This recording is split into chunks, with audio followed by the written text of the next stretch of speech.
Yes, YouTube, we're back with another brilliant brand new episode of UK Prison Stories. We're heading back to Pentonville today. I've spoke about the probation service before, I've done a whole video on it. A lot of you like it. If you haven't seen it, go and check it out. I give my true feelings on what I feel like the UK probation service is actually really like. It might shock a lot of you to hear what I've got to say, but it might not if you actually have been following me. Not a nice place, or a horrible place, Victorian prison, full of people like this man we're about to see, not full of hardcore gangsters. It's full of people with drug problems that are in there for petty crap. Once you get out, are you truly free or are you not? Let's crack on.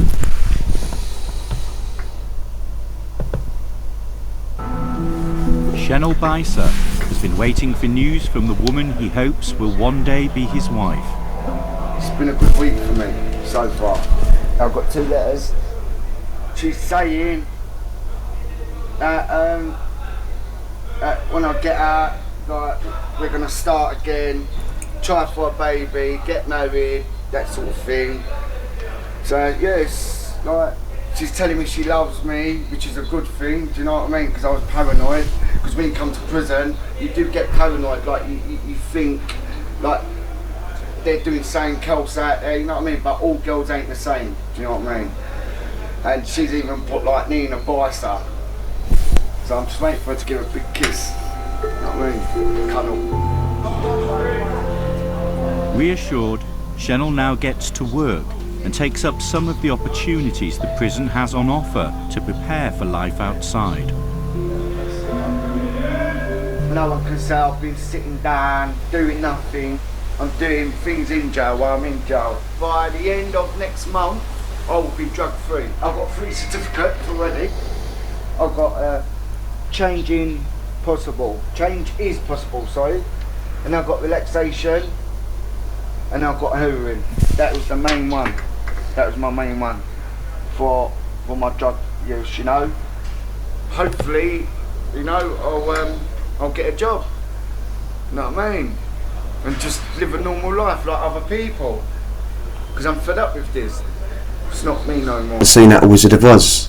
You've got courage now, I'll give you a diploma. You've got a brain now, I'll give you a diploma. You're going to stay drug free now because you've got a diploma. You know how to relax now because we've given you a bit of paper that says we've taught you how to relax, so you're never going to get in trouble again. Is it me, or is it just all stuff that looks good when you tick a box? We've taught them how to relax, tick. Justifies my job. We've taught them how to stay clean, relax. We've taught them about triggers, relax. Come on mate, I am the Wizard of Oz, relax. Please. When we met Shenel again, he'd spent the previous night sleeping rough, believing his relationship was over. And you're not in the flat anymore? No. So you've been sleeping on benches? In the park, yeah. And hybrid. I'm that close from committing a crime. I haven't done it for 5 months, but I will. I'm telling you, I will. I just want my life on track. That's all I'm crying for, man. My life on track. It just seems like I'm not getting it. As part of his sentence, Shenel's progress must now be monitored every week by a probation officer. Shenel's, particularly his most recent offending issues, are all linked to his I will always look at it from the prisoner's point of view, yeah? If that gets on some people's nerves, I don't care. He's meant to be there so he doesn't end up on park benches and doesn't end up drinking white ace. What does this geezer actually know? What does he know? What life experience has he had? Listen to the way he's talking. I'm sorry to say, like, judge a book by its cover, but listen to the way he's talking. Some middle class, little posh boy telling that geezer how to relax, how to not drink, how to get off that park bench. People reckon it's a con.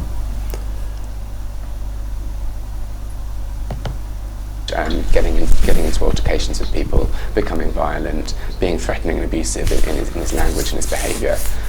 So that, I guess, is why the court was so keen to throw this opportunity for the alcohol treatment, because if Chanel can look at that and address that, a lot of the risk, may dissipate. Detox is available for Chanel, but first he must attend group assessment. And so far, he's told probation that although he desperately wants detox, he won't go to the group.